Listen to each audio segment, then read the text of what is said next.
ಮುಖ್ಯವಾಗಿ ಇನ್ನೊಂದು ಹೇಳ್ಬೇಕು ಅಂತಂದ್ರೆ ನಮ್ಮ ಹಳ್ಳಿ ಭಾಗದಲ್ಲಿ ಜನ ಏನ್ ಮಾಡ್ತಾರೆ, ಮೋಸ್ಟ್ ಆಫ್ ದೆಮ್ ಎಲ್ಲ ATM ಕಾರ್ಡ್ ಯೂಸ್ ಮಾಡ್ತಾರೆ. ATM ಕಾರ್ಡ್ ಯೂಸ್ ಮಾಡಿದಾಗ ಎಷ್ಟೋ ಜನಕ್ಕೆ ಹಳ್ಳಿ ರೈತರು ಇನ್ನು ಪಾಪ ಇರೋದ್ರಿಂದ ಅವ್ರಿಗೆ ATM ಹೆಂಗ್ ಯೂಸ್ ಮಾಡ್ಬೇಕು ಅಂತಲೇ ಗೊತ್ತಿರಲ್ಲ. ಅವಾಗ ಏನ್ ಮಾಡ್ತಾರೆ, ಈಗ ATM ಗಳಿಗೆ ಬಂದು ಬೇರೆ ಯಾರೋ ಗೊತ್ತಿಲ್ಲದಂತ ವ್ಯಕ್ತಿಗೆ ATM ಕಾರ್ಡ್ ಕೊಟ್ಬಿಟ್ಟು ನಮ್ಮ ಈ ಕಾರ್ಡಿಂದ ಸ್ವಲ್ಪ ದುಡ್ಡು ತಕ್ಕೊಡಪ್ಪ ಅಂತ ಹೇಳ್ತಾರೆ. ಅವ್ರು ಏನ್ ಮಾಡ್ತಾರೆ, ಕಾರ್ಡ್ ಸರಿ ಇಲ್ಲ ಅಂತ ಅಂದ್ಬಿಟ್ಟು ನಿಮ್ ಕಾರ್ಡ್ನ ವಾಪಸ್ ಕೊಟ್ಟು ಸರಿ ಇಲ್ಲಮ್ಮ ಹೋಗಿ ಅಂತ ಕಳಿಸ್ಕೊಡ್ತಾರೆ. ಕೊಡ್ಬೇಕಾದ್ರೆ ಏನ್ ಮಾಡ್ತಾರೆ, ಸೇಮ್ ಅದೇ ತರ ಇರೋ ಕಾರ್ಡ್ನ ಎಕ್ಸ್ಚೇಂಜ್ ಮಾಡ್ಬಿಟ್ಟು ಕೊಡ್ತಾರೆ ಮ್ಯಾಕ್ಸಿಮಮ್ ಟೈಮ್ಸ್ ಅಲ್ಲಿ.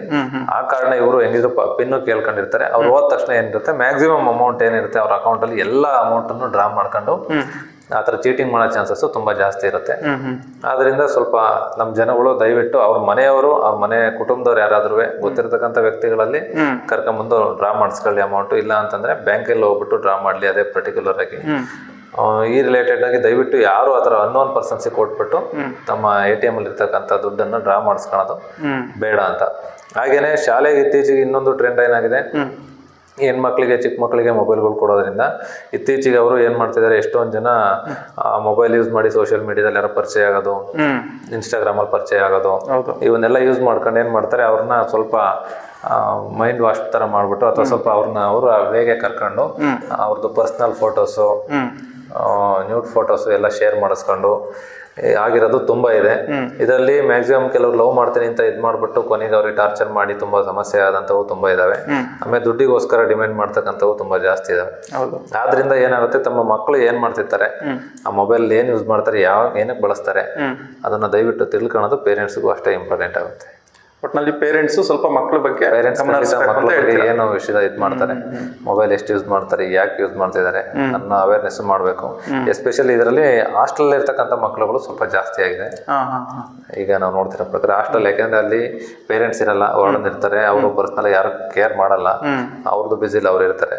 ಇವ್ರ ಮಕ್ಳು ಏನ್ ಮಾಡ್ತಾರೆ, ಯಾರು ಅಂತ ಅವ್ರ ಮಕ್ಳನ್ನ ಅವರೇ ಸೇಫ್ಟಿ ಮಾಡ್ಕೊಳ್ಳೋ ಅವಶ್ಯಕತೆ ಇರೋದ್ರಿಂದ ಏನ್ ಅವಶ್ಯಕತೆ ಇದೆ ಅಂತ ಅಷ್ಟೇ ಇದ್ ಮಾಡಿಸಿ. ಗೊತ್ತಿಲ್ಲದೆ ಎಷ್ಟೋ ಜನ ಏನ್ ಮಾಡ್ತಾರೆ, ಹೊರಗಡೆ ಪರಿಚಯ ಆದಂತವ್ರು ಕೆಲವು ಹೆಣ್ಮಕ್ಳಿಗೆ ಮೊಬೈಲ್ನ ಹುಡುಗರೇ ಕೊಡಿಸ್ಹೋಗ್ತಾರೆ. ಅವರೇ ಬಂದು ಮೊಬೈಲ್ಗಳು ಕೊಡಿಸ್ತಾರೆ, ಅವರೇ ಕೊಡಿಸ್ಬಿಟ್ಟು ಅವರೇ ಇಂಟರ್ನೆಟ್ ಎಲ್ಲ ರೀಚಾರ್ಜ್ ಮಾಡಿಸೋದು, ಮಾತಾಡೋದು, ಇವ್ರ ಪರ್ಸನಲ್ ಎಲ್ಲ ವಿಡಿಯೋ ಕಾಲ್ ಮಾಡೋದು, ಹೌದು ಫೋಟೋಸ್ ತಗೊಳ್ಳೋದು, ಇವನ್ನೆಲ್ಲ ಮಾಡಿ ತುಂಬಾ ಮಿಸ್ಯೂಸ್ ಮಾಡ್ಕೊಳ್ಳೋ ಚಾನ್ಸಸ್ ಜಾಸ್ತಿ ಆಗ್ತಾ ಇದಾವೆ. ಸ್ವಲ್ಪ ಇದ್ರ ಬಗ್ಗೆ ಅವೇರ್ನೆಸ್ ಮಕ್ಕಳ ಬಗ್ಗೆ ನಾವು ಇರಬೇಕು, ಎಲ್ಲ ಪೇರೆಂಟ್ಸ್ಗೂ ಅಂತ ಜಾಸ್ತಿ ಕೇರ್ ಮಾಡ್ಬೇಕು ಅಂತ ಹೇಳ್ತೀರಾ? ಹೌದು.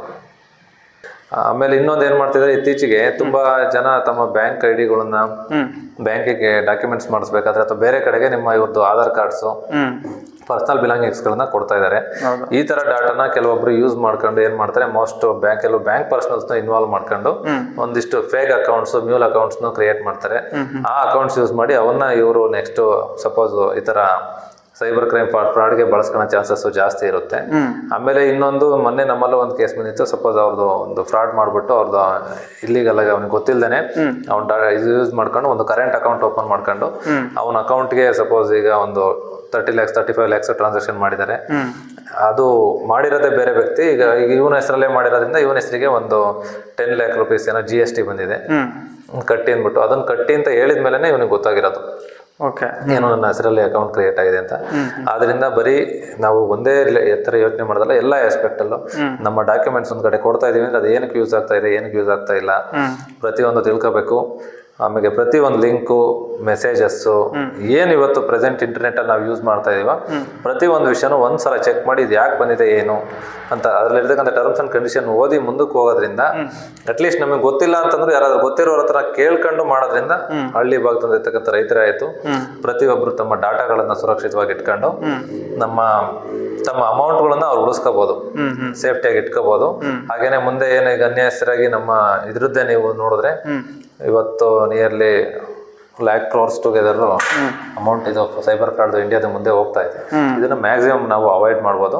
ಅದಕ್ಕೆ ಬೆಸ್ಟ್ ಆಪ್ಷನ್ ಅಂತಂದ್ರೆ ಅವೇರ್ನೆಸ್ನ ಎಲ್ಲರೂ ಮೂಡಿಸ್ಬೇಕು, ಎಲ್ಲರೂ ತಿಳ್ಕೊಳ್ಳಿ, ಎಲ್ಲರೂ ಜಾಗೃತರಾಗಿ ಈ ಸೈಬರ್ ಫ್ರಾಡ್ನ ನಾವು ಹೋರಾಡೋದ್ರ ಮುಖಾಂತರ ತಡೆಯೋಣ ಅಂತ ಹೇಳ್ತಾ ನಾನು ಹೇಳ್ಬೋದು. Okay sir, thank you.